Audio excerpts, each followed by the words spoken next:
বৃহস্পতিবার কলা খেতে নেই, কলা খেলে মহা বিপদ। এটা আমার কথা না। এক ছোট্ট বোন প্রশ্ন করে, দিদিভাই এরকমই একটি কথা যে বৃহস্পতিবার দিনকে কলা খেতে নেই, খেলে মহা বিপদ আমি শুনেছি, তাই আমার মনটা জানি কেমন করছে।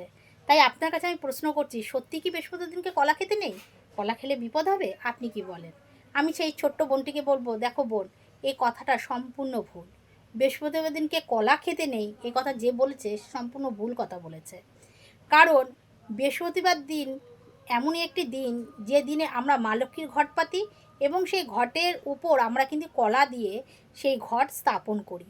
তাহলে আর যে কোনো শুভ কাজে আমাদের কলা ছাড়া, কাঁঠালি কলা ছাড়া সেই কাজ সম্পন্ন হয় না। পুজো বলো, যে কোনো অনুষ্ঠানে, বিবাহ বলো, কুলো সাজাতে গেলেও কলা দরকার হয়।